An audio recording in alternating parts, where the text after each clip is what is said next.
جب قائد اعظم محمد علی جناح رحمۃ اللہ علیہ نے سیاست کا باقاعدہ آغاز کیا تو وہ ہندو مسلمان اتحاد کے بہت بڑے حامی تھے، لیکن وقت نے ان پر یہ ظاہر کر دیا کہ ہندو کبھی بھی مسلمان کو اس کا حق نہیں دے گا۔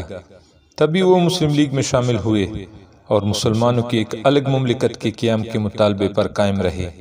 ایک دفعہ قائد اعظم محمد علی جناح رحمۃ اللہ علیہ کسی جگہ پر خطاب فرما رہے تھے کہ ایک ہندو طالب علم اٹھا اور قائد اعظم محمد علی جناح کو مخاطب کر کے بولا کہ آپ ہندوستان کو تقسیم کر کے کیا حاصل کرنا چاہتے ہیں؟ آپ ہندوؤں اور مسلمانوں کو الگ کیوں کرنا چاہتے ہیں، جبکہ ہم میں اور آپ میں کیا فرق ہے؟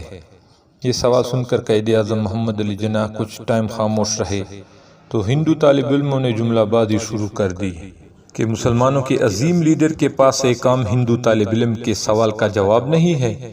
جب ہندو طالب علموں کی جملہ بازی حد سے بڑھنے لگی تو قائد اعظم محمد علی جناح رحمۃ اللہ علیہ نے انہیں ہاتھ کے اشارے سے خاموش کرایا اور ایک گلاس پانی لانے کو کہا۔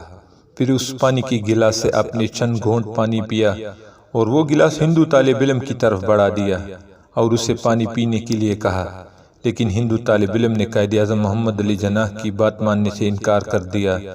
اس کے بعد قائد اعظم محمد علی جناح نے ایک مسلمان طالب علم کو اشارہ کر کے اپنے پاس بلایا اور پانی پینے کو کہا، تو وہ طالب علم قائد اعظم محمد علی جناح کا جھوٹا پانی پی گیا۔ قائد اعظم محمد علی جناح رحمۃ اللہ علیہ نے اپنا رخ اس طالب علم کی طرف موڑا اور اس ہندو طالب علم کو جواب دیا کہ یہی بنیادی فرق آپ میں اور ہم میں ہے۔ یہ سن کر ہندو طالب علموں کو سانپ سوکھ گیا، کیونکہ دو قومی نظریے کی اس سے بہترین مختصر اور جامع تشریح نہیں ہو سکتی تھی۔ قائد اعظم محمد علی جناح رحمۃ اللہ علیہ کی ذہانت کا ایک اور واقعہ۔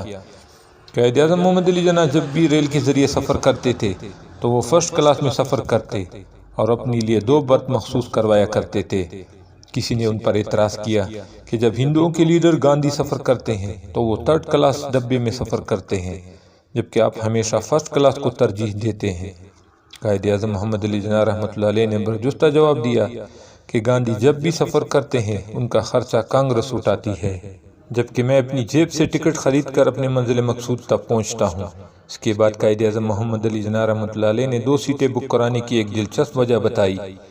ان کا کہنا تھا کہ میں ہمیشہ جب پہلے سفر کیا کرتا تھا تو صرف ایک برتھ بک کرایا کرتا تھا۔ ایک بار میں بمبئی سے لکھنؤ جا رہا تھا کہ ایک لڑکی میرے ڈبے میں آ گئی۔ میں نے اس کی طرف نہ دیکھا کیونکہ میں ایک ضروری فائل دیکھنے میں مصروف تھا۔ ریل گاڑی نے جب ذرا رفتار پکڑی تو وہ لڑکی مجھ سے مخاطب ہوئی اور کہا، اے مسٹر، تمہارے پاس جو کچھ ہے نکال کر میرے سامنے ڈھیر کر دو، ورنہ میں شور مچا دوں گی کہ تم نے میری عزت لوٹنے کی کوشش کی ہے۔ قائد اعظم محمد علی جناح رحمۃ اللہ علیہ کہتے ہیں کہ یہ سب باتیں سن کر میں نے کاغذات سے اپنا سر نہ اٹھایا۔ اس لڑکی نے وہی باتیں دہرائی، لیکن میں نے پھر بھی کوئی جواب نہ دیا۔